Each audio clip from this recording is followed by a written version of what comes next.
We're going to check in on both wildcard pictures, National League and American League. We've got some debuts slash recalls that we want to talk about. Jackson Holliday being recalled, Victor Scott being recalled. Coby Mayo is debuting. He has debuted over the weekend.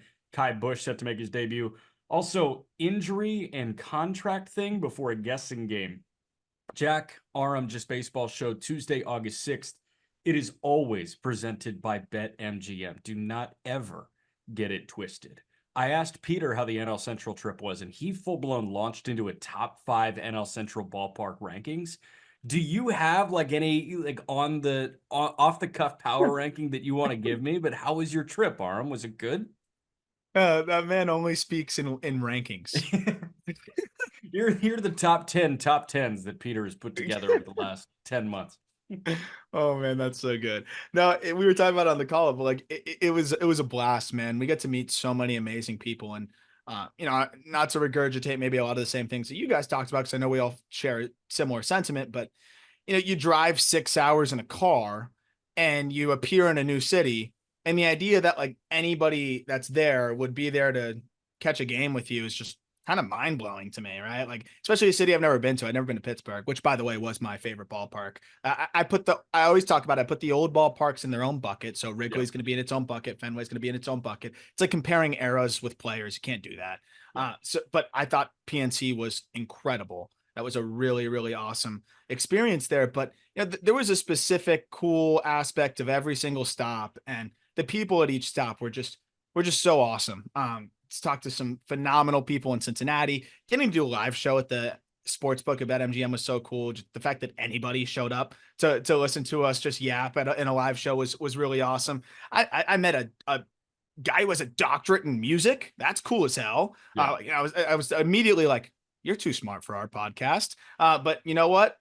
A lot of people that I felt that way about. Like I've kept talking to a lot of people. I'm like, why do you listen to us? You seem like you have your shit together. Yeah. So it was just really cool to see cool, nice, normal people that for whatever reason enjoy listening to our show. And just like, again, I talk about it a lot where a lot of the time I just feel like I'm talking to you, and then it's getting put out into the ether. But then just meeting real people that listen to the show was just a really cool feeling. And I can't thank people enough. I know some people drove hours to come to the ball game. Others, it was right around the corner. Regardless, I can't tell you how much it meant to us. It's something that we want to do again moving forward. We might do like a hybrid of like college top prospect game in the minor leagues and then a couple big league stops.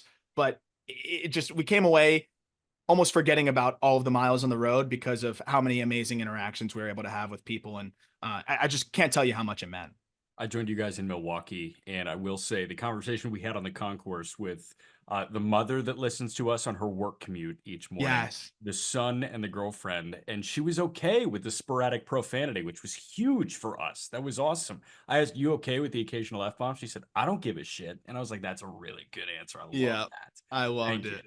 I So loved it. no, that was a great experience in Milwaukee, and I know that it's probably the same thing in each of the other 4 markets, and so glad that we were able to do that. And yeah, looking forward to what it may look like next year. But we've got a guy that is going to fully blossom, I think, next year, that is up now in the big leagues, and he already has 3 games in the big leagues under his belt, and that's Coby Mayo with the Baltimore Orioles. And Coby Mayo is a twice guest on the call up. Coby Mayo is a guy that you have the South Florida connection with. I know you've, kind of messaged with back and forth, friend of the program, friend of the Just Baseball Network. This guy has been one of the better hitters in all of minor league baseball over the last 2-3 years. Coby Mayo last year as a 21-year-old split his year pretty much even between AA and AAA. Hit 290 with a 410 OBP, 29 homers, 99 driven in. This year, was dealing with a rib issue. Was it rib or was it He something else? broke a rib trying to make a play in foul territory. That's right. So he missed about a month with that broken rib, but 77 games in Norfolk. This guy slashed 301, 375, 586. So a 962 OPS. He had 23 homers in 81 games in minor league baseball, including 3 and 4 games when he was on his little mini rehab in High A Aberdeen. He's gotten up. He's 1 for 9, 5 punch outs. Like that's going to happen to a big power guy like that in his first, 3 big league games. But I mean, you tweeted out when Mayo got the call, that if you were looking for this year's Evan Carter, look no further than Yeah. Coby Mayo. This feels like an immediate impact guy where he's going to be really good for the final 2 months and possibly really good and really impactful in the postseason. Yeah, and also making your debut against the Guardians, and one of those Ks is Emmanuel Clase, and then he gets Gavin Williams, who really I think is a tough matchup for him given the breaking balls that he features. It's we saw it with Jackson Holliday. I don't think it's going to be that rough. I think Kobe's a lot more ready from an approach standpoint and just overall and knowing what he needs to do. And I mean, I think the Evan Carter point is exactly why he's up right now. And he would have been up sooner had that injury not happened because, when we talked to him just before that injury, right? It was in the Just middle of before, May. literally And like 4 or 5 days before. and he had felt as though, he could be getting called up in the next few weeks. And then unfortunately that injury happens. And he, by the time he comes back, needs to kind of reestablish himself, the roster situation, and adapted a little bit. And he quickly proved that he was ready to go again. The game power is up there with just about anybody in minor league baseball. The Austin Riley comps are there for a reason. He elevates, he hits the ball really hard. He hits enough. There's enough bat to ball there. It's a good approach. And he's come a long way at third base to where I think he can play a really solid third base, at least a passable at the very least, but I think he actually can play a decent third base. So you got to feel good if you're an Orioles fan right now because Holiday comes up. He's been a spark. And now you have Mayo as well, who can be that spark as he gets his feet wet. And I'm glad they did it now instead of in September, when by the time he gets his feet wet, you have a decision to make on the postseason roster. He's going to have plenty of ABs to get rolling here. They don't care as much about the rookie eligibility. They're trying to win a World Series, and that's awesome because we're not going to see Junior Caminero until his rookie eligibility can be preserved for the Rays. I get that these are two different teams in two different spots right now, but I'm just happy that the Orioles are saying, forget that. Even though they could probably get that draft pick next year because he'd be one of the rookie of the year favorites. I think he's going to pass through that threshold there. Who cares? We're trying to win a World Series, and I think Coby Mayo can help them do that. Yeah, but that 2026 PPI pick for Tampa is going to be the holy grail, man. Hey, thanks, Junior Caminero, for debuting I guess getting back to the big leagues about a year and a half after your debut, but I'm going to cherish this 33rd overall pick for eternity. Thanks, man. Well, it's depressing that my AL Rookie of the Year pick is going to be the same guy back-to-back years. Yeah. Yeah. That's and I know it's not all in the Rays, right? He's been hurt, and so every time twice. He should have been up to start the year, but he's been hurt twice. I get it, but now it's just one of those spots now where there's just no way they're going to do it until he can preserve that rookie eligibility. But no, I'm very pumped about Mayo because the one thing that he does really, really well is pull the ball in the air very hard. And that's always going to translate. Even if he's striking out, it'll still translate to, I think, in a form where he's going to slug. So even if it's low batting average in the beginning, he's going to walk a little bit, he's going to slug. And I think he's going to be a great, at the very least, just power bat for them that they can mix into the bottom of the order at this point. I mean, that's crazy. It just shows you how much talent they've got up there. What sucks is it was the corresponding move in essence for Jordan Westburg hitting the IL with his broken hand. That's a huge omission from that lineup for the home stretch of the season when you try to secure the American League East. Having said that, there are not better understudies in baseball than Coby Mayo here. So, knowing that Westburg will be back from that broken hand at the beginning of next year, he could, be back. I have no idea what the timeline is for him. I know that broken hands, they differ timeline-wise based on severity, and I'm unsure of the severity with Jordan Westburg. If he's back for the postseason push, great. Then you have a decision to make. But opening day next year, assuming Mayo is in the lineup, assuming Jackson Holliday, and we're going to get to Holliday in a moment, but Westburg healthy, everybody healthy. What does that infield look like? Is it Mayo at first base? I know he went up to play third base because of Westburg. Again, there is causation to that. I think opening day next year, it's going to look like Mayo at first, Holliday at second, Gunnar at short, Westburg at third, Adley catching, and there you have it, the best infield in baseball. And so on the Westburg note, I saw that Hyde is hoping that he can come back before the end of the regular season. So that's hope, right? That you feel pretty confident that he could at least be back for the postseason. So that's one thing that you have to play it by ear because, as you mentioned, hands can end up just taking longer. So many So little weird. bones in there. It's really complicated, but at least it's not for sure he's cooked, right? Like he could get back and help them. The weird thing with Mayo is he's worked so hard on third base. I think it's actually impacted his ability at first base because he has become a decent defender at third and worked very hard to do that. He's very uncomfortable at first at this point. So I do wonder if that's just, yeah, I mean, through the whole offseason, the strides that he's made at third, he could do the same thing at first, but they'd have to probably let him know that in the offseason, say, hey, we want you getting reps at first nonstop, get comfortable there. Because I do think that that's probably what makes the most sense. We saw reports at the deadline that they were talking about, even being willing to trade an O'Hearn or willing to trade, even a Mountcastle. To me, that says, hey, we're ready to pass the baton to Coby Mayo at first base. It's nice that he can go play third when you need it and move around. And you can put Westberg in other spots too if somebody goes down. But it does seem like the focus may be this offseason for him to just get comfortable at first base and have him rolling that way. Yeah, you can see that. A guy that's going to hold down second base for a very long time, at least the next 4 years after this, because we have no idea what's going to happen with Gunnar Henderson. But Jackson Holliday just got up for his second taste of big league ball. His first taste was 10 games long. He was 2 for 34 with 18 punchouts.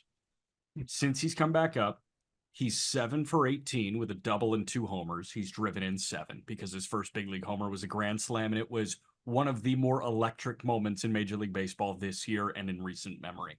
You have that guy with that much fanfare come up, be that bad, go back down, get recalibrated, and then come back up and deliver that moment. Like, that was all of the weight leaving Jackson Holliday's shoulders on that baseball that was headed out to right near that warehouse. Yeah. That was like, actually, there are very few plays where I try and get like poetic and big picture. It's like, that's so much bigger than just a grand slam. That was so much bigger than just a grand slam. Oh yeah, it was. And I mean, for everybody involved, I think that just, I think, was the spark. And he's just really, it wasn't like he was lighting it up otherwise. It was just that one swing. That was his one hit on that day. And then just continue to churn out quality at bats after that. And I just really feel like it was the shooter's equivalent of just seeing one go through Yes. and then going from there. But I also love that the Orioles, kind of waited till he was really hot and then hitting 303 with a 965 OPS over a 10-game stretch prior to the call up. And then he gets back up there and does what he has been doing. The other really, I think, important thing here is that, we saw a guy just get dismantled last time, right? Where you're talking about a strikeout rate. What would that have been? You said 8, was it 8, 16 and 30? What at bats? 18 and 34 plate appearances. Okay. So basically over 50%. Yeah, 55% K rate, right? So like, now it's small sample size, but when you're getting blown up like that, it'll show in 4 games. Mm-hmm. We saw it then. Since he's come up 5 games, he's only struck out 5 times. So it's a much, much different look here. And it's not like he was facing bums either. He had a good swing against Class A. He had good swings against Gavin Williams. Like, he put together really good ABs. I think he really did learn something from that first stint there, and was focusing on that, working on that in AAA. And, it's not going to be this good all the time. I think he's still going to go through some swing and miss bouts. But man, if this is your 9 hitter and your second baseman, you're in a great spot this year. Moving forward, like, he's a 2-hole hitter. Is Gunnar going to hit leadoff? Like, probably. I don't know. I think eventually Holliday could be that leadoff guy for you. But I'm with you. Like, 2-hole could make sense too. I like the way he controls his ABs. I like how many pitches he sees. Like, I think eventually Jackson in the leadoff spot does make a lot of sense, but maybe with the way that Gunnar has been going, I don't know if you want to really move things around too much. They have a lot of different options there in the ways that they can go about it. But Gunnar's kind of been first. He's been third. I like him in an opportunity to drive in runs personally. Yeah. And that's where he's been over the last week or so. So if he's in the 3-hole, I think, eventually Jackson could be that leadoff hitter. No doubt. This is as close to final form Baltimore Orioles that we were promised that we've seen to this point. And Westbury being out of the picture sucks for the next, 2 months or so. But opening day 25, like that's what we've had circled for 2 years at this point. When they took Jackson Holliday, when Gunnar was really showing those signs of life in the 2022 minor league season before he got up, like it was always, 2025, opening day 25. Now we're there. And man, like this is going to be as exciting a lineup to watch as there is in baseball. And we're getting that taste. Like we're getting that, hey, here's a teaser for what's to come in earnest starting next year. The window's fully open. Fully open. Burns may walk, could very well walk. It's probably more likely than not that he is on a different team next year. But if they do, go find that big ticket frontline starter to pair with Grayson Rodriguez. I mean, we're looking at, I think, the World Series favorite going into next year. I do firmly believe that. I know Atlanta is going to be very healthy at the beginning of the year next year, but The you'll be Dodgers will have back that in Ohtani guy pitching. that Ohtani guy pitching, Yamamoto joining that too. Like, I don't know, but I'd say, okay, They're up in the there American League, let me rethink this. In the American League, they are the World Series favorite. over the Yankees. Yeah. And yeah, Next year. I think so too. Depends on what they do. But I think even adding Eflin to the fold and just having a little bit more just like depth there in that rotation, they're going to get somebody else too. Whether they retain Burns or not, this new private equity group, I think, is going to approach things a little bit different. And the Bradish omission next year hurts, but it's not a value killer. I don't No, think. I think they can still piece that thing together pitching wise. And by the way, they're going to get Bautista back too. So yes. That'll help a little bit in the bullpen. Fire me up. Okay. Another guy just got recalled. Cardinals outfielder Victor Scott. Jackson Holliday had a really bad stretch of Major League Baseball in 10 games. Victor Scott, I think, was worse technically in his first 21 games of big league ball. Now, he was thrusted into the situation because of a lack of availability. Like Dylan Carlson was hurt coming out of spring training. Victor Scott made the club out of spring training. 21 games, he was 5 for 59. So he hit 085 with a 274 OPS.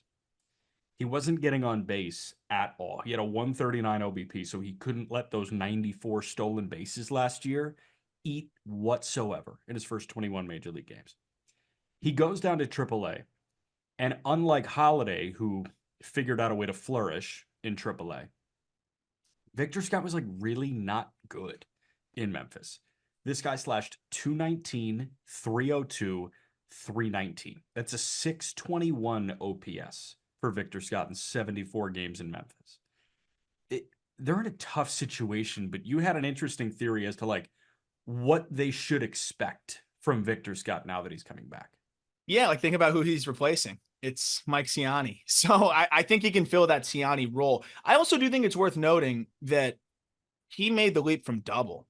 And we've talked to guys, young guys especially, right? And he had just turned 23 at the start of this season that have said, I mean, Owen Casey was an example that even though the stuff isn't as good, the leap to AAA has been as difficult as any, just because of how polished these guys are there. And AAA has really turned into even more than ever, I think, and I know you can speak to this, is like this almost practice squad or the extended roster for the big leagues, yes, which means less prospect intrigue and less stuff, but means a lot more polish and a lot more big league experience. So if you're a 23-year-old who has yet to play at the AAA level and you're facing journeyman or a 30-year-old that's trying to bounce back, Dallas Keuchel, like there's so many more of those guys now. It's not, prospects aren't spending as much time in AAA for the most part anymore. It depends on the situation. So I think you're seeing guys get picked apart a little bit. And I think even if Victor Scott didn't get up to the big league struggle and then go to AAA, there still would have been this adjustment period for him in AAA. So it kind of ties together for me. The one thing is he has looked better in his last 20 games. And I know it's a little bit of a smaller sample, but a 770 OPS, he's walked more than he struck out. You're seeing something go in the right direction here. He's also homered 3 times in that stretch, which is intriguing. One of those being off of Drew Rasmussen. Mm-hmm. So, I mean, if he can just go up there and be Mike Ciani, which is play phenomenal defense, motor, and just at least give them some quality at bats in the 9 spot, I think that's fine. And that's all they need and want. But he didn't defend great even in his big league debut either, which is shocking because he's an 80 runner. He's one of the best base stealers in the sport. But for whatever reason, maybe, the offensive struggles were kind of following him out there. Maybe the reads were just a little bit different for him. Whatever it was, he's got to be a superb defender. That's got to be the focus for him, because if he's not doing that, then there's a lot more pressure on the bat, and he doesn't want that right now. I still think he can be a solid hitter eventually, but for right now, to try to help this Cardinals team make a wild card push, he just needs to be a 9 hitter, be scrappy, and go get it in center field. I think he won the minor league gold glove in center field last year. Like, again, he is one of the most highly touted defensive players in minor league baseball, infield or outfield. So, yeah, I'm with you. It's just like seeing those numbers. I'm not saying, go try your luck with a Christian Pache on waivers. The Marlins tried that, but like, I'm not saying that's the better option, but I wouldn't have my jaw on the floor like you've got Victor Scott right there if they Yeah. went and did that. Because it's like, hey, if anybody tries to point in Victor Scott's direction, you could just point right to the OPS. You can point to the offensive production or lack thereof and say he needs to be in AAA right now. Are you putting him in a sink or swim type situation? Like, you could look at that from a surface level, but with what you just got into, I don't think it's a sink or swim situation because the bar is so low of what Yeah. you're asking from him. Absolutely. And I hope that that's kind of freeing for him. Whereas on opening day, you're trying to prove that you belong there on a Yes. team that, has aspirations, and they do now too. But on opening day, you're really trying to prove yourself and prove that that aggressive decision was, made sense. Here it's, hey, he's already on the 40. We've got a full 40 for the most part. Like, we might as well just bring him up and see what he can do. I'm hoping that that's a lot more freeing for him, and he plays, a little bit more relaxed, because I do think he was pressing to a degree too. Yeah, I think so. We do have a major league debut coming in a matter of days. Kai Busch is joining the Chicago White Sox. Is he the one that stops it before they get to the 1961 Phillies? I have no idea. Kai Busch, left-hander, was a St. Mary's Gale. Shout out the West Coast Conference baseball. We all know about the basketball. Shout out the baseball. Gabriel Hughes out of Gonzaga and Kai Busch out of St. Mary's. Santa Clara. Pepperdine has a decent baseball program too, but this guy was part of that Lucas Giolito deal at last deadline. It was Kai Busch, Edgar Caro that came back.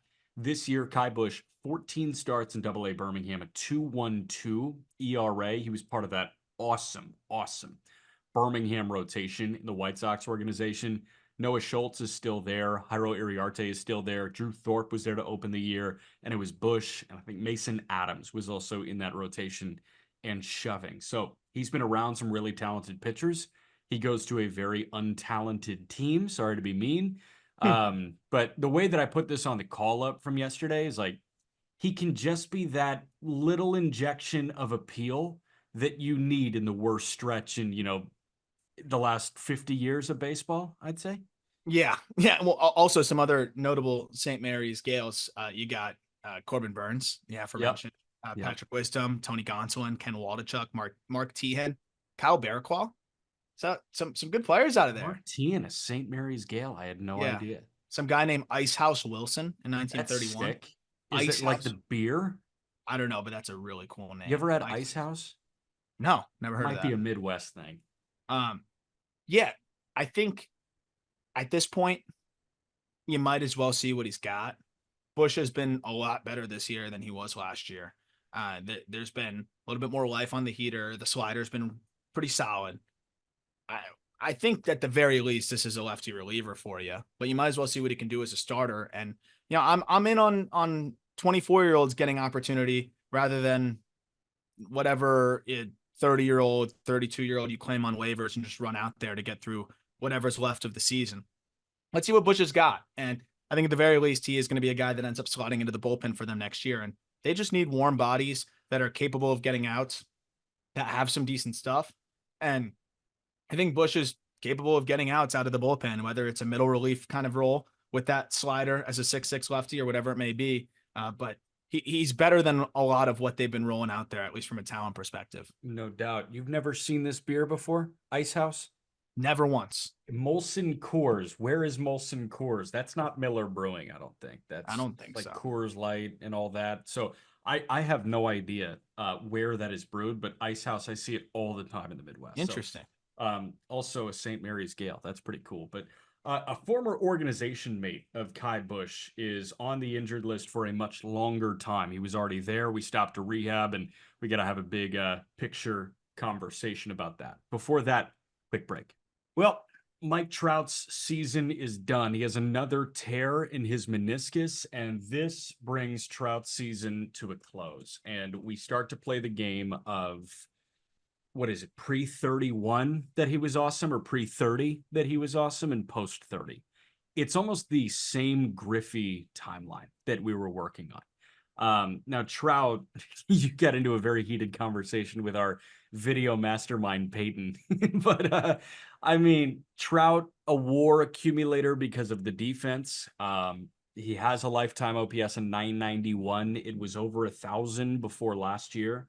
But this guy, through his age 30 season when he played 119 games in 2022, this guy in his first 1,400 games had an 1,002 OPS, hit 303, 350 homers, 204 stolen bases. And by WAR, he was already flirting with 80. And in the last, post-COVID, you can play that game too. Yeah, post-COVID. Post-COVID, this guy has played how many games? It was 36 in 21, 119 in 22, 82 in 23, and limited to just 29 games this year. That's a 66 game average per season. And it's really buoyed by the 119 game season there. What kills me is, we had talked about it. I think you pushed back on this one, which I get. This was several years ago. In hindsight's 2020. But I was like, man, maybe they should just get this guy out of center field. Just get him out of there. I pushed back on that hard. I was like, yes. Why? Which I get it, because it's Mike freaking Trout. But center field is so taxing. And that's why I'm glad to see the Yankees finally getting Judge out of there, not playing there as frequently as well. And I wonder, it might not be fully because of this, but I'm looking at a guy that's now torn his meniscus twice in a row here and having some issues there. I know he's got a back issue as well, but that's also something that can kind of wear on you. I just wonder if in 2022, where he finally is healthy, back on the field, plays great, but ends up playing 110 games in center field, almost 1,000 innings there, if that was maybe more than he really could handle, especially after a 2020 season where he only played 53 games. So then you're scaling right back up again and getting after it. And I don't think his body could just totally handle that. They needed to have been, I think, a little bit more careful with him. At the same time, it's the best player of our generation, and you want to see him go and see what he can do. The heated conversation was about the comparisons to Griffey, because I think they're a little bit off to a degree, because I think Trout's peak is as good as any peak we've seen from any player really ever, especially in the modern era. Yeah. But I'm very, and you look at a WAR perspective, he's accumulated more because of how dominant his peak was. He's better than Griffey was at his peak. My concern is, people compare it. I don't know if Trout's going to have the longevity to accumulate the numbers that Ken Griffey did. So even though Ken Griffey fell off from what he was doing before, which still wasn't as good as what Mike Trout was doing at his peak, is Trout going to be able to maintain even the kind of secondary coasting that Ken Griffey did the rest of his career to get to 600 plus home runs? And, there's a lot of different ways that you can decide who's better. And I don't even want to broach that conversation, because I think it's silly to just compare two players who we didn't get to see play to their 100% best of their ability and use arguments to try to knock each other down. We ended up settling, Peyton and I, that I didn't realize Mike Trout's his favorite player of all time. And Ken Griffey Jr., I have a framed a framed jersey autographed by him above my bed. So we both had some biases in that conversation. Right. So that's what ended up being the funny part about it. But I'm concerned at this point, again, Mike Trout, through his 10 years or 12 years, whatever you want to look at, is as good as anybody on the planet. He's either MVP or the runner-up basically every single year. But he sits at 378 home runs. I really hope that he comes back, he's healthy, and he plays a ton of games and he DHs, and that's fine. But a guy now that has played 82 games in 2023, 29 games in 2024, has 2 meniscus tears, a degenerative back issue. Now he's going to be 33. How does this get better? He turns 33 tomorrow, by the way. Or in 2 days. I was going to say, the shittiest thing about this whole conversation is happy early birthday, Mike Trout. Yeah, which sucks. Yeah. How does this get better? I'll never count a guy like him out. But is he getting to 500 home runs now? He's going to be 33, and all of these injuries don't get better. double meniscus tear, like you have no cartilage left there at a certain point. Right. Like we see NBA players, after you tear it a couple of times, it's just brutal. Again, he's not playing basketball, so it's okay. But then the degenerative back issue, that it was a little bit of an over report where they said it could put his career in jeopardy. But I think there was some sort of validity to that, and they were doing some damage control, which was, we don't know how this is totally going to go. You hear the same thing from Christian Yelich as well. You don't know with backs. If it's a back issue, it is always going to be somewhat career threatening. If it's significant. So like, I'm just worried here. And again, I'm hoping that he comes back and does some crazy stuff and balls out as a DH. But I'm just worried at 33, this might not get any better. I know. And I'm just kind of looking at what Griffey did from his age 33 season onward. And I'm looking at some of these, check mark stats. And I'm like, is Trout going to do this? I have no idea. Ken Griffey Jr., from his age 33 season onward, played 810 games. Do we think Trout has 810 games left in him? I say no chance. I think no chance. Ken Griffey Jr. had an 828 OPS in those 800 games. Do I think Trout has that in him? Yes, I do. Oh, of course. I do, because like the bad years for Trout are 850, and we're like, what's wrong with Mike Trout? But again, your point that was prevailing throughout that heated debate with Peyton was, this is an accumulation game. Does Trout have 162 home runs left in him? No. And like, listen, Griffey at the end of the day had 630. Mike Trout at this point in his career has 378. So let's ask the question. Does he have 122 home runs left in him? I don't know. I don't think so. What's crazy is Trout has more WAR in his career, and that just shows you how insane his peaks were. But that's the thing, man. Like, we love, right? If you had two numbers to work with moving forward, it would be WAR and WRC plus, right? Those are the two. When you compare those two, for legacy, for a legacy, for what? No, I'm saying for legacy, I want those cumulative stats. Those matter. Exactly. Call me an old head. They do. No. I'm totally with you. But like Peyton's counter argument was, career WAR for Trout, 85.7 at this point. Career WAR for Griffey, or career WRC plus, 169. 169 and 85.7 against Griffey, who was 131, 77.7. So Trout usurps Griffey in WAR and WRC plus, but I'm totally with you. This is an accumulation game, and this is the shit we signed up for, man. This is the shit that we loved when we were 5 years old. Yeah. First ballot Hall of Famer, doesn't matter. And again, like, it's just more of people are talking about the comparison here. I don't know if there really is it's the closest thing, but I don't know if there's a clear cut comparison, because nobody has been as good as Mike Trout was. And then I do think that the odds are stacked against him to even be able to coast on the backside. I think if you look at like Albert Pujols, it might even be closer to that, because you see how Pujols kind of tapered off. But again, I think it's more of an availability thing than anything. The other aspect, and I just think that in terms of 10-year stretches, Mike Trout, it might be the best ever. And that's the focus here. And we can still really lean on that. And I know like the argument that'll be made for that side of things is a lot of Hall of Fame voters will look at like peak years and lean into those peak years. But at the same time, like they're looking at cumulative numbers, and like he still needs to get to 2,000 hits, got to do all these things I just think put himself in that all-time great conversation from a cumulative perspective. He's still already one of the best to ever do it. It doesn't matter. But that was the one interesting just conversation. I'm not even making like a stance here one way or another. It's just that it's two different what could have beens, because Griffey, we ended up seeing how he coasted at the end, even when he was kind of a shell of himself, just because that swing was so perfect. I watched him hit, 600 and I watched him chasing that in Miami. It was so cool. And even as he's old, he's still able to just flick home runs out of there. I don't like Trout swings a little bit more like high effort. And I just wonder how that's going to age. And it's a kind of two different what could have been. Mike Trout, it's like, imagine if he stayed healthy and was playing at that peak performance, he would have doubled up basically everybody ever. With Griffey, it was like, wow, we saw how long he could coast. If he had a little bit more health through those peak years, he could have easily got to 700 and not missed so many games in his prime. So it's an interesting conversation there. The last thing, the reason why I dug my heels in even more, weird pet peeve of mine, and I'm probably do it a little bit too. If you make a point in an argument that isn't like, it's just a point, and then you put LOL at the end, I read that as like, you're dumb, right? Like, it's like, why didn't you know this? Here's my point, LOL. Yeah. Like, that's why I dug into Peyton. So Peyton, I love you. I know you're editing this video right now, and we have a truce because we both are fanboys of each of the players. Like Ken Griffey's my favorite player of all time. Yeah. Trout is a better baseball player.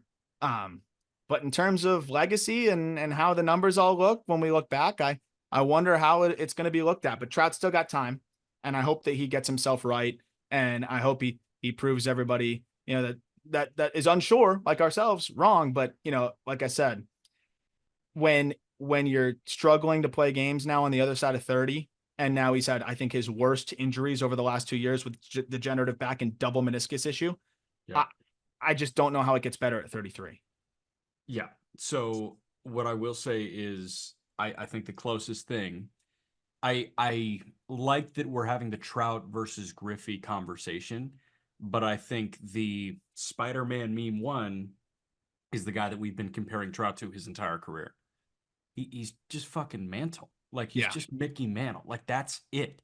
Mickey Mantle, from his age 33 season onward, played 4 years, 518 games, had 12 WAR. So 12 of his 110 career WAR came from age 33 onwards. He was amazing through age 32, and then he tapered off. Yep. That's Trout. You nailed it. Yeah, you nailed it. He's Mickey Mantle. And it's funny because all of the numbers would always be through age 30. Like, it was him and Mantle, right? It was always the comparison.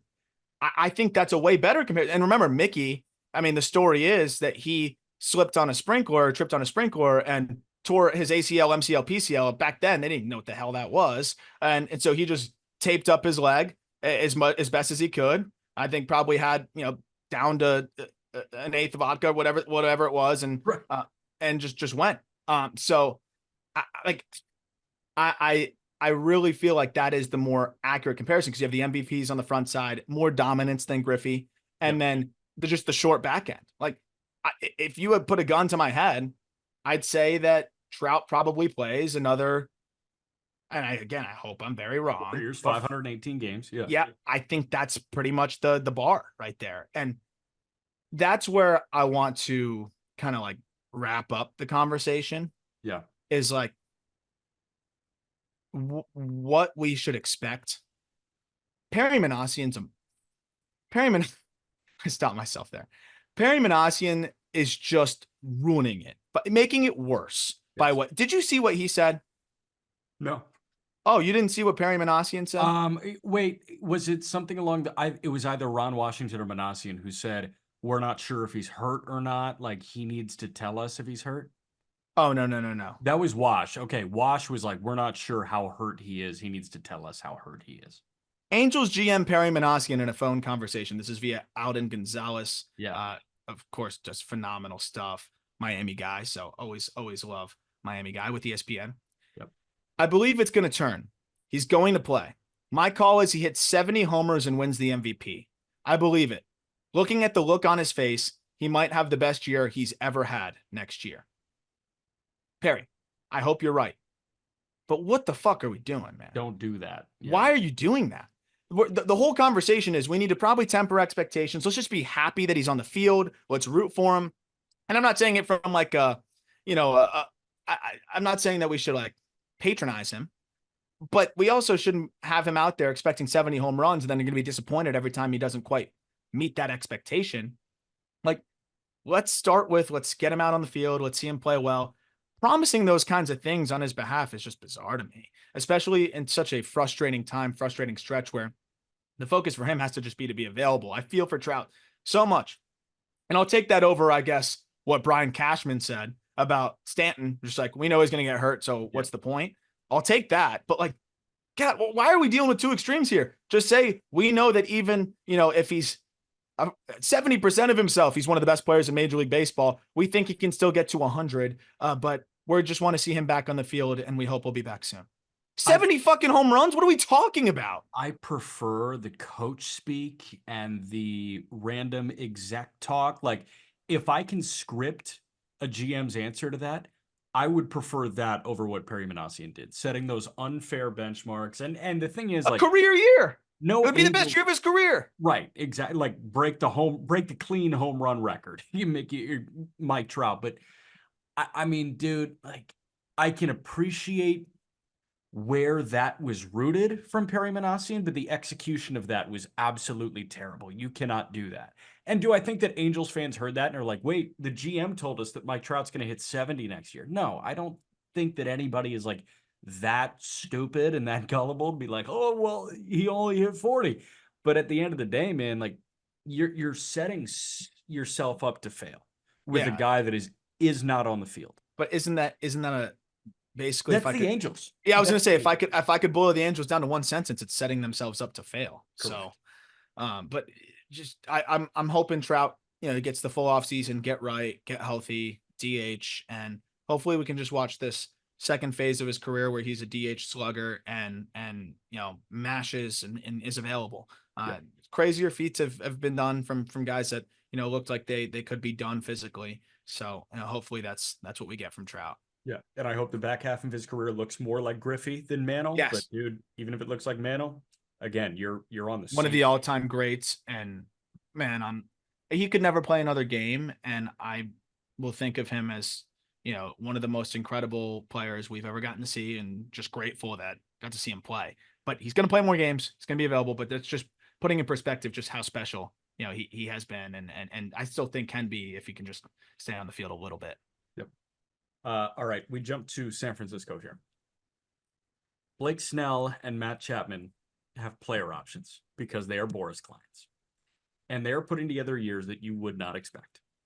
Blake Snell, I think, has been better documented than Chapman. And Blake Snell just threw a freaking no-hitter on Friday. So that should tell everybody what you got to know about Blake Snell's run of recent form. He was really bad in the front part of the year, and he has been really, really good recently. Last 5 starts, 5 innings, 1 hit, no runs. 7 innings, 1 hit, no runs, 8 Ks. 6 innings, 4 hits, 2 runs. 6 innings, 2 hits, no runs, 15 Ks.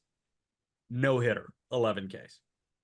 Snell has a player option at $38.5 million next year in a 1+1. We'll start with Snell and then we'll go to Matt Chapman because I do want to give Matt Chapman his justice. But it's a simple yes or no question that is going to evolve into a longer conversation. Does Blake Snell opt in or opt out of that player option? Man, I 38.5 is crazy. It's a lot of money, but I think he opts out. If he keeps doing this, and we were talking about it going into the deadline, I'm like, this is a potential top trade piece. I'd give up a ton for him. I think with where the Giants are at and how all in, Farhan Zaidi is, like they want to try to bring these guys back and try to re-sign them, presuming they opt out. It is also worth noting that he did it against the Rockies on the road and for the Rockies on the road, so at home for him and the Reds. But it's still, he's been phenomenal against the Dodgers, the Twins, the Blue Jays, and that's it since he's returned. So I think he's going to keep doing this. Like he looks like Blake Snell all over again. 38. I don't know if he wants to pitch on a 1-year situation again. And that's the interesting aspect of it. Like I think he'd rather have a lower AAV and have that more money guaranteed, especially as a pitcher and with some of the injuries he had this year. So I think he almost surely opts out unless, God forbid, he gets hurt this year. I don't see him hitting the wall. He looks as good as ever. I think so too. But going back to your first point, 38.5 is so much money to leave on the table. Having said that, you sign a 1+1 in hopes of getting that multi-year deal after the fact. I think about Carlos Correa, and I know that was, the Boris example, and that is the immediate precedent, but Carlos Correa did not perform to the level of opting out of a massive 1+1+1 the way Snell has over the last 5 starts. But Correa was tired of that. He didn't want to go get that cheap deal. He knew that he could still get a lucrative multi-year contract extension even after a year that was not world-class. His world-class year came before the 1+1. Blake Snell's world-class year came before the 1+1. Now, Bellinger, it was his bounce-back year, but it wasn't a world-class year. His world-class year was already behind him. Matt Chapman, his world-class years were already behind him. With Snell, you missed that insane payday, possibly because of an agent fuck up, but also maybe because the market didn't, formulate like that. I think the market would have been there for Snell if Boris didn't fuck up this offseason. With Correa, I think it might be a different conversation. Like, I just don't think the market was that conducive to him getting that 15-year deal that he wanted. But he opted out and he got that like 7-year deal. And we went through that saga again. I could see Snell doing that where he opts out and gets the 5-year deal from somebody Yeah. that's willing to pay him, 25 a year, 30 a And year. it's probably his last chance too, right? Because you pitch on that 1-year deal at 32, then you're going to hit free agency at 33. How many teams are going to give you more than a couple years, maybe 3 years max at 33? Nobody. I just don't see that. Also, I don't know how much this impacts. Like, we're getting really in the weeds here, but 15 million of that contract, of that 38 and a half, is deferred until 2027 without interest. So that is another interesting wrinkle in that. I mean, a lot of money is deferred in a lot of these contracts, but that is almost half of it being deferred until 2027. It might be just even more reason for them to go and try to survey the free agent market. I just think there's no way that they end up much worse than that. Like, I think at the very least with what he's doing, you can get a 3-year deal worth upwards of 70, or excuse me, worth upwards of like 90 million. And at that point, you're probably pretty happy with that. Yeah. So I think it's almost a guarantee, in my opinion, that he opts out of it, to be honest. Not as much of a guarantee as Matt Chapman, but I think it's pretty much close to a guarantee. So Chapman, I'm with you. Surely opts out. There's zero question in my mind. And this is really just like an opportunity to, give a testament to Matt Chapman, because he's having his best year since he was Matt Chapman as a 25 and 26-year-old in Oakland when he was winning platinum gloves. He was a 6.5 win player when he was 25 years old. That was what, 2018? Yeah, 2018. Then 2019, he was a 5.5 win player. He's tracking for the best WAR of his career since he was 26 years old. He's tracking for the best WRC plus of his career since he was 26 years old. He's tracking for the lowest K rate since that point. He's tracking for the highest in batting average. If you want to look at batting average too, I mean, this guy is having his best year since he was Matt Chapman. And it was Chapman and Olsen in Oakland balling out. This guy, I thought, was going to get a much larger bag than what he got with San Francisco. I thought the Cubs were going to give him an absolute bag. They did not. He's going to be 32 next year. But I have no problem giving this guy a 4-year, $100 million deal. Further removed from that hip surgery, you're seeing the defense come right back. Like you said, the offense has been there in a park where it's not easy to hit. It's one of the worst parks. That's why I didn't love the signing. I'm like, you're getting a defensive-oriented third baseman who's declined a little bit in that regard, and putting him in, one of the more pitcher-friendly environments in baseball, and hoping that he can bounce back offensively. And that's exactly what he's done. So that's why I love this sport. But like, he's going to exceed last year's home run total that was in Toronto in San Francisco, which is one of the harder places to go deep in. And from a slugging percentage perspective as well, highest slugging percentage in a full season since he was Matt Chapman, as you said. So like, doing that in San Francisco is pretty remarkable. He might be happy there, and he might just want to sign back with them. But this is kind of like a worst case scenario for the Giants, because we said, like, okay, well, if Snell and Matt Chapman perform well enough to opt out, they're probably going to make the playoffs. Right now, they're performing well enough to opt out, and they're not going to make the playoffs. So really, the only way to salvage this situation, since they decided not to trade them, is to re-sign both of them. Robbie Ray looks really solid, and he looks healthy, and he looks like he can be a guy with a home run problem you're putting in that ballpark. I love. I think that's only going to help him. You have Robbie Ray there. You have Logan Webb there. And now, if you're able to bring back Blake Snell, that could be one of the more fun rotations in baseball. You have Kyle Harrison. You have other pieces as well. That could be really solid. But I think when you look at the offensive side of things, Matt Chapman is absolutely vital to bring back. Do they have the financial means to sign both of those guys long term? I mean, yes. it's the Giants, so yes. And I do think that they've got some money coming off the books overall. I think that's the only way that the situation is not a complete and utter failure for the Giants. And I think they're willing to roll the dice here to, retain them in free agency. And I think that's going to be like Zaidi's kind of last ditch effort here. I think they give him one more try next year with this group of guys. But I'm just fascinated to see how he pieces it together, especially after, you spend everything on those two guys to bring him back. Let's say that. what else do you do now? You still need a shortstop. You still, need some help at some other spots. Like I, I am very interested to see what it looks like, but they have to bring those guys back to make it anything other than a failure in this situation. Again, they've been gearing up for a huge, huge pursuit of somebody for a while now, and they were ready to commit big time money to Carlos Correa, and they were ready to commit big time money to Shohei Ohtani, Yoshinobu Yamamoto, Manny Machado could have Aaron been Judge. Aaron Judge. I like Judge and Correa, they are burned into my brain. I, at this point, like almost 2 years ago, maybe even, last offseason too, I have been saying, hey, they're going to go pursue the shit out of Juan Soto. They're going to go try and get Juan Soto. I don't think they should do that now because you need quantity over quality in a corner outfield spot. If you go Snell and Chapman and you were prepped for a Judge, Correa, Machado, Ohtani, Soto pursuit, you should have more money in the holster ready to, kind of dish out and get the quantity. The Miami Heat got LeBron James. They got Chris Bosh and they supplemented elsewhere. And I'm not saying that Joel Anthony is like Yeah. gonna win a World Series because that doesn't work in baseball. But at the end of the day, like they found the right guys to do a job well enough. Like who's to say Norris Cole can't play shortstop? You know what I mean? Well, he Like kind of is right now. I mean, Tyler Fitzgerald might be the guy. Who knows? Norris Cole, yeah, like Yeah. that's the thing, man. So hey, you roll with Tyler Fitzgerald. Maybe Marco Luciano looks a little bit better next year, although ship is sailing quickly on that front. He's kind of swinging it okay lately.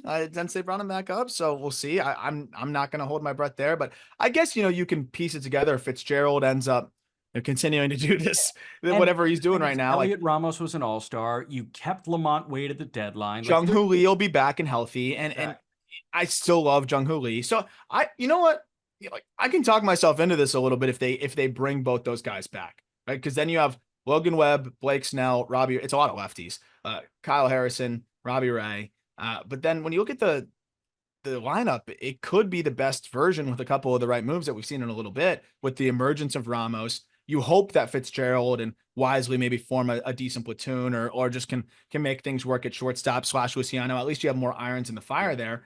But between, Lamont Wade, who's been really good again this year as once he's been healthy, Pat Bailey's, I think, proven to be one of the more solid catchers, both defensively and come along offensively. He's I a mean, yeah, top 50. He's a top half catcher in baseball. Pat Bailey. yeah, I would say so. And he's only getting a little bit better each year, I think, offensively. He just seems to fall off in the second half and get a little exhausted. I know that was something he talked about.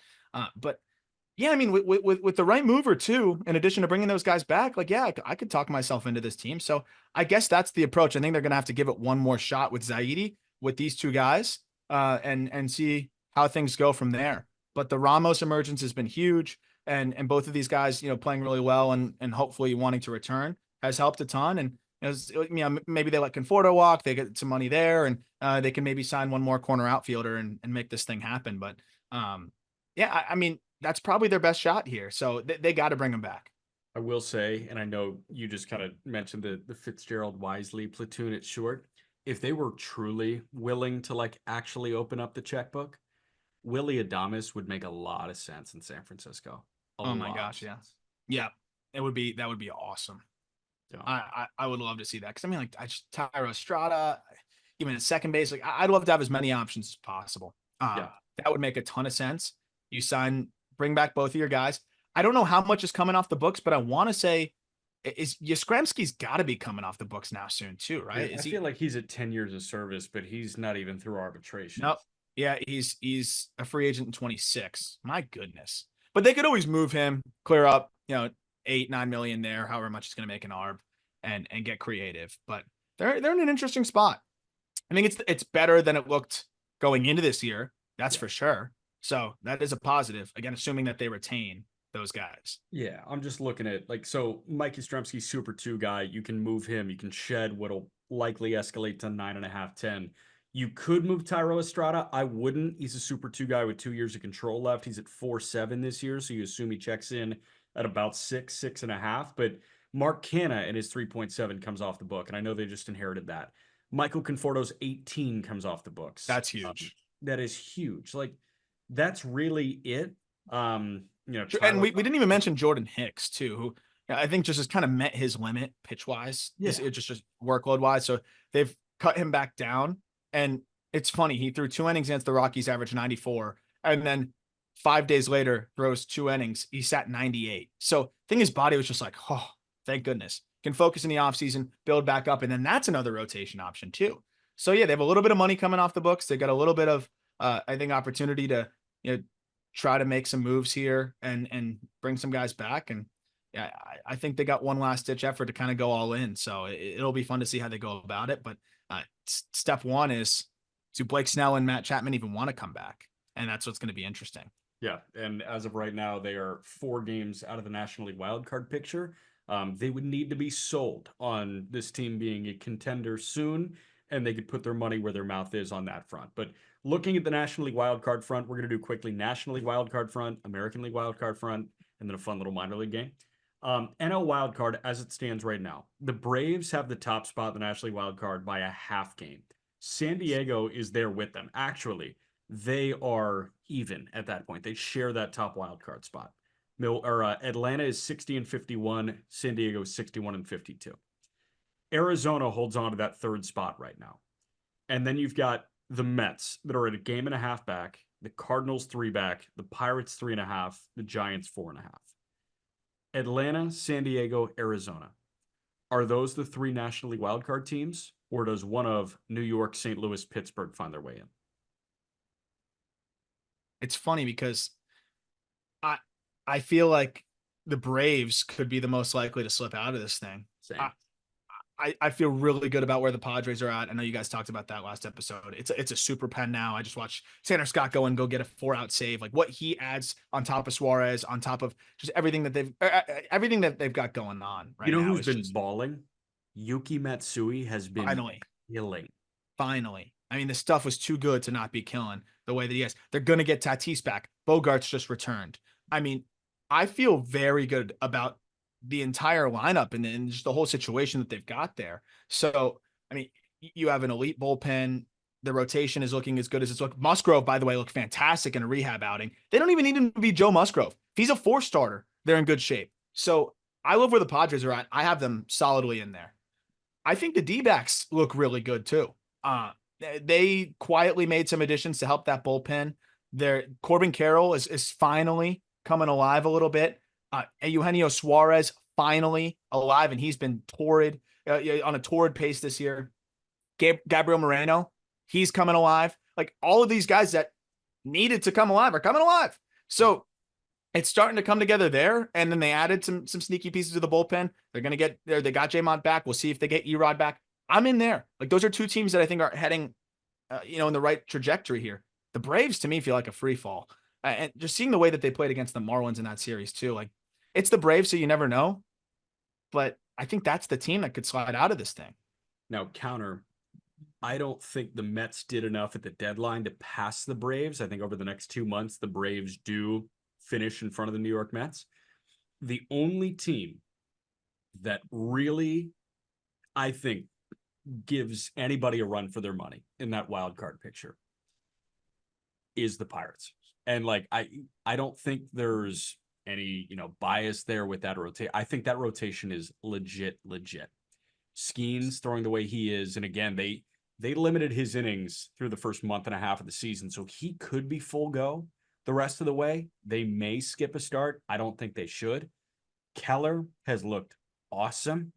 He got off to a rough start. Since about the start of May, he has been nails. Jared Jones starts a rehab apparently in a week or 2. He factors back into that. I know Luis Ortiz had a shit first inning when you guys were there, but that guy's been rocking a sub-3 before that. They have 4 starters, and I mean, not even to mention Falter and Woodford with a spot start. Like they can figure this out to give themselves a fighting chance on the mound every single time out. Do I think the offense is good enough to make them a wild card team? No, I don't. But do I think that the starting pitching could carry them if the Braves continue to slide? Yes. It's going to take a lot of failure from the Atlanta Braves to let anybody in, though. Yeah, that's the one challenge. Do you think that the Giants, based on just that same conversation, could get themselves into it? I think, as I said earlier, I think they're kind of out of it. But that offense is better than the Pirates, I think. And you do have at least a couple beasts Snell. in that Yeah. rotation. You have Snell, Ray looking good, and Logan Webb there. I I think the Pirates have a little bit of that edge, especially with, I mean, Skeens is pitching like, the best pitcher on the planet right now. So Yes. that helps a ton. If you get Jones back, that helps a ton. And I'm Keller. worried about the Pirates offense. That's my thing. Fair, totally fair. And the thing is, like, hey, speaking of the Giants, I mean, how long can you rely on the clutch home run from Joey Bart? Also, speaking of the Giants, former Giants prospect Brian Reynolds. How long can you rely on Brian Reynolds being this guy? And I know Brian Reynolds is an all-star and a consistent bat, but it can't be just him. Yeah. Brian Hayes has been very bad again Oh my God. offensively. Like, It's just kills me, man. I know, It's crazy. I know. It's crazy. Yeah, that is a valid point though, because as much as I want to say like the Braves fall out of it, because I think that they are going to play poorly, I definitely think they slip to the third spot. They might just fall backwards into the third spot because I don't know who's going to come take it from them, unless the Cardinals. I mean, if they bring up maybe Tank Hence, I've been noticing that they've been staggering his innings a little bit. He's a guy that has to get added to the 40 anyways. I think after this year, if I'm not mistaken, might be one more year. I'm not positive. But that could be a guy. He's been awesome. That could come up and help them. I could see the Cardinals getting hot because they're the Cardinals at the end of the day. But I don't know. It seems a little far fetched for any of these teams to actually force their way in there. So maybe the Braves do just back into that third spot. Yeah. How about the American League wild card as we kind of move forward here? As of right now, the American League wild card has Baltimore and the Yankees. They're kind of tied essentially at the top. 67 and 46 identical record. So it's the other. You got Baltimore and the Yankees who are 3.5 games in front of the second wild card team, which at this point is Minnesota, who are a half game in front of Kansas City. Kansas City occupies that third spot. Boston is 2.5 out. The Astros are 5 out. Tampa is 5 out. The Rangers are 9.5 out. Now, Houston is 57 and 54. Seattle is 59 and 54. So when you look at that division, that is Houston a game back of Seattle. I feel pretty comfortable in saying that I think Houston wins the American League West this year. But I do think that this AL wildcard picture is going to look like AL West runner-up, AL East runner-up, and the Royals. I think the Twins are the team in right now that are kind of the odd man out. Interesting. Why do you feel that way? I know they've won 4 in a row. I know they've won 7 of 10. I worry so much about the Murphy's Law thing in that lineup. Like and I don't want to be like the vibes are off, man, but at the end of the day, Royce Lewis is healthy now for how long? Byron Buxton is healthy now for how long? And I hate being that guy again, but like I have to be that guy. And Pablo Lopez at the end of the day, man, has like not been that good this year. I know he's shown flashes of brilliance, but he, in terms of a full season product, has not been great. I worry sometimes about the blow up start with Joe Ryan. I know that those have been few and far between this year, but when I look at the Kansas City rotation and I see Lugo, Reagans, Singer, and Waka to get me through this thing, I feel more comfortable about that than Simeon Woods Richardson getting a start for Minnesota. That's valid, especially with the Lopez thing, where I really thought he'd hit his stride in the second half, and he's been better. But every time you think he's going to start stringing it together, there's the blip. Joe Ryan has been, I think, kind of what you expect from Joe Ryan now as a mid threes guy. Great, that's really solid. But that's solid when you have a clear cut ace. Bailey Ober, I think, has been a fine 3 at 370 already. He's really solid, throws strikes, doesn't walk guys great. But yeah, I'm with you. Like you got Simeon Woods Richardson in the 4th spot, and then David Festa has looked better, and I'm really interested to see. I mean, as we're talking about this, I hope he doesn't get bombed in Chicago because it'll be out the next day. Right. But they do get Correa back sooner rather than later. I don't know how he has the plantar fasciitis again because I thought they said it like ripped in half. So maybe it's the other foot. Yeah, shouldn't it just dissolve if it rips? I thought if it rips in half, they said that's like what the surgery does anyway, so he's good to go. I feel bad for him. His feet and ankles must just be a mess. Yeah. But they're going to get him back, and he's been solid this year, so that helps. But yeah, I'm with you. Like, how much can you really count on from Royce Lewis and Buxton? If they're healthy, I think that they're going to make some moves, and they're going to hang on there. But I do think you look at a Royals team that added more, that is healthier, younger, and every time you think they're going to start to slow down, they don't totally. They kind of get back right again. Huge homer from MJ Melendez the other day, down to their last out. Yes. Bobby Witt's playing like the best, aside from Aaron Judge, it's him and it's those two. It's the best players on the planet right now. You got that kind of pushing you. Even just adding some depth for a good measure with like a Lorenzen, they add to the bullpen a little bit too. I agree. I also look at the rest of the landscape too. It's like, who else is going to really force their way in there anyways? So the two AL East teams is kind of confusing me. So you assume, let's just say the Orioles take the top spot. So Sure. Yankees or Orioles take the AL East, let's say, just for argument's sake. Let's Yankees say take. Orioles take the AL East and Seattle takes the AL West for the sake Okay. of the argument. Okay. So then Yankees have the top wild card spot. Yeah. Twins presumably would have the third spot and the Royals would have the second spot, you're saying? I'm saying Astros Oh, will have a spot true. as well. True. So then where do the Mariners land? The Mariners are, so I think the runner-up in the American League West. So, like the Astros, I think the Astros are going to win the division. So I think that the Mariners get a wild card spot. So you think the Mariners overtake the Twins? Yes, I do. Two very frustrating teams for different reasons. Incredibly. Imagine if you put these two teams together. Oh, they'd be awesome. Yeah, it'd be a really good team, huh? Things would be so exciting. Yeah. I could get behind that. The Mariners, just please hit. Yeah, like hit, please. Yeah. I can't believe that I see them getting shut out every single day still. But that's gonna be an interesting battle. I do think it's between those two teams too. I agree. Don't count out the Red Sox. They're hanging around. They get Casas back, and we'll see what they do. Casas ripped a double left center in game 1 of his rehab assignment. And yeah, I hope it didn't feel like he got shot. No. Or it's stabbed now. It was shot before. Now it just feels like he got stabbed. So he's getting there. He's almost ready. Worcester put out a tweet that was like, all those mental swings paid off or something like that. I was like, yeah, perfect. Lean into it. Good job. Okay, wrap with a fun game. Minor league stat leaders. Just a guessing game for Aram. Quick, 2 minutes. There's one guy in minor league baseball with more than 30 homers. Who is that? Davison De Los Santos. The newest Miami Marlin, the newest jumbo shrimp, Davison De Los Santos. Who is the batting average leader in minor league baseball?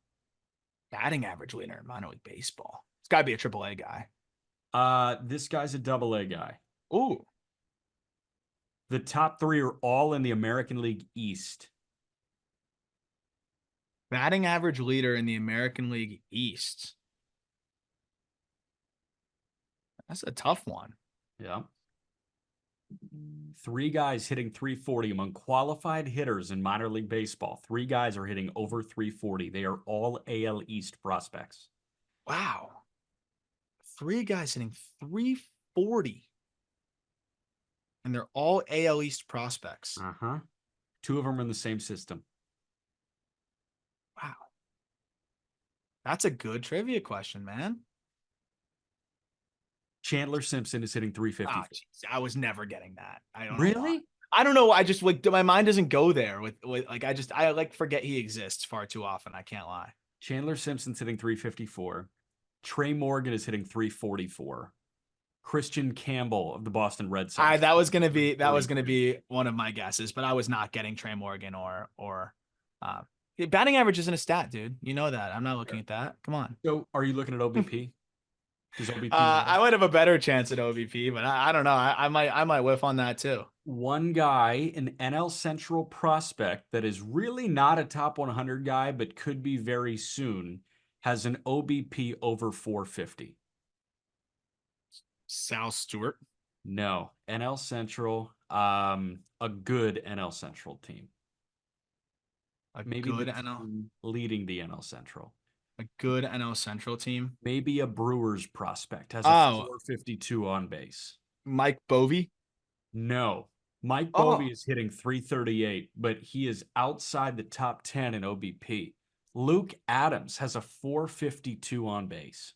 Oh, a little sneak peek at potentially the top 100. Possibly. That will be updated this week. Possibly. He hits the living crap out of the baseball too, by the way. Luke Adams does? The living crap. 4 guys have stolen 50 or more bases in minor league baseball. 4 guys have stolen 50 or more bases in minor league baseball. That's one that I'm not looking at very I often. expect you to get two of them. I mean, Chandler Simpson, 75 stolen bases at this point. Victor Scott. No. Wow. Oh, he's not getting on base enough, I guess. Yeah. Um, Come on. Who's the other 80 grade runner in minor league? Braden Ward. No, not How Braden is he Ward. not on there? No, he's not on there. Who is the 80 grade runner that was a first round pick last year? I mean, you of course have Enrique Bradfield Jr. He is second at 55 stolen bases. I don't expect you to get the other two. Jonah Cox has 54. Oh, the pride of shoot, where'd he go? They Oh, made a little man. miracle run a couple years ago. Yeah, Oral Roberts. Jonah Cox Oral went to Oral Roberts. Roberts. And then Dylan O'Ray, who I think is also a Brewers. Brewers. 51 bags. All right. Who leads minor league baseball in strikeouts? As a pitcher? As a pitcher. Huh. Quinn Matthews? He is second at 140, Cardinals prospect. Jonah Tong? No, Jonah Tong is fifth at 124. Let me just keep guessing. Let's see how many of the top 5 I can get. Brandon Sproat? Sproat is outside the top 10. Wow, yeah, not throwing enough innings. Job hasn't thrown enough innings. Nope.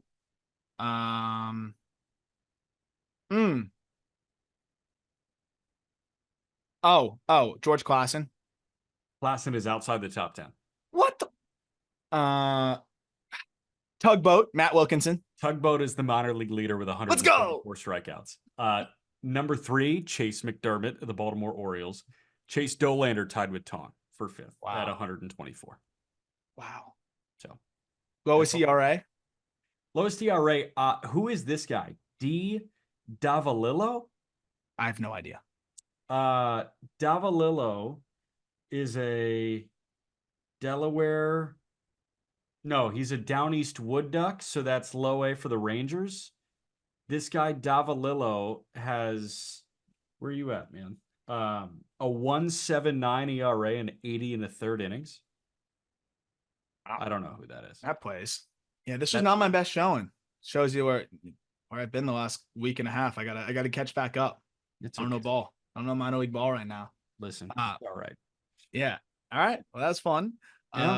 Yeah. I'm already preparing mentally for the YouTube comments that are like might just be slamming me for the Ken Griffey, Mike Trout conversation. But I don't know. I think it was valid. I think we're good. Absolutely valid. I think we're fine. I'm scared of YouTube commenters, man. Yeah, well, be extra mean after Aram said that. After he showed vulnerability, just like be like, yeah, no, you gave. Some of them are so mean, man. TikTok, I don't even read. YouTube, honestly, most of them are very, very nice. It's whenever the videos kind of go like blow up a little bit. Yeah. Where I guess you just cast a wider net. You're gonna get more. I was trying to think of an analogy to like a shitty fish you don't want, but like essentially that. People want koi fish. Oh yeah, koi fish are valuable, dude. My dad used to collect those. Come on, that's right. You had the koi. There's a market there. Some of those go for like thousands of dollars. You got the Geico commercial. Oh, come on, don't be coy. It's a koi fish. Every link you need is in the episode description. Keep listening to all the fine podcasts on the Just Baseball Network. Excited for Patrick Lyons to be launching the Rockies Insider, which is going to be great. Patrick Lyons is on the Rockies beat for us here at Just Baseball, and he's going to be doing a daily podcast, which we're super excited for. And we'll be back to talk ball with you tomorrow.